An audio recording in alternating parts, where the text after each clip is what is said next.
દેશમાં રોકાણ માટે ગુજરાત સૌથી વિશ્વસનીય સ્થળ.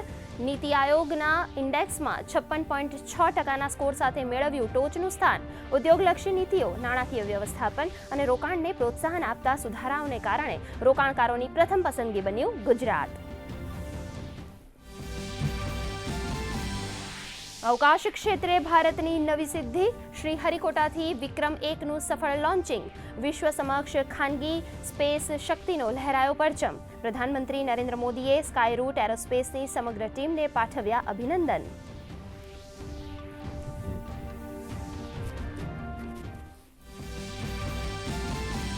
પશ્ચિમ બંગાળના 3 દિવસીય પ્રવાસે ગૃહમંત્રી અમિત શાહ બોર્ડર પોસ્ટના નિરીક્ષણ બાદ બીએસએફના જવાનો સાથે સાધશે સંવાદ.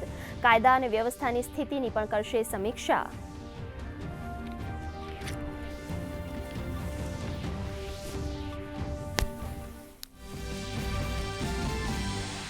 જંતર મંતર પર ભૂખ હડતાલ પર ઉતરેલા સામાજિક કાર્યકર સોનમ વાંગચુક સફદરજંગ હોસ્પિટલમાં દાખલ. પાણી ઘટી જતા આવી હતી નબળાઈ. હોસ્પિટલના ડોક્ટરોએ કહ્યું વાંગચુકની તબિયત સામાન્ય.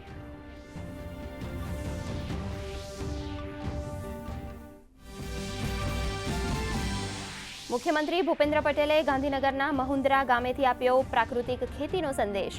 ગાય આધારિત પ્રાકૃતિક ખેતીના મોડલનું કર્યું નિરીક્ષણ. અમૃત સરોવર, ખેત તલાવડી અને સુજલામ સુફલામ જેવી જળસંચય યોજનાઓના મહત્વ પર પણ મૂક્યો ભાર.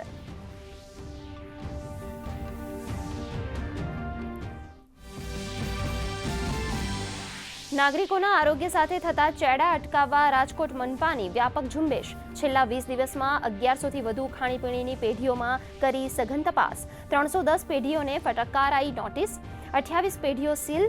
5.5 ટનથી વધુ હાનિકારક ખોરાકનો સ્થળ પર જ કરાયો નાશ.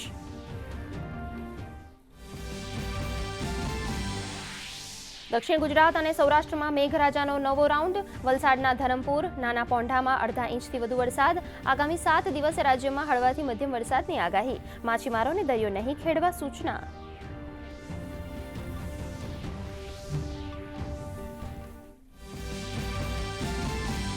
રાજ્યમાં ચાલુ વર્ષે સિઝનમાં અપેક્ષા કરતા ઓછો વરસાદ. સમગ્ર રાજ્યમાં 32% વરસાદની ઘટ.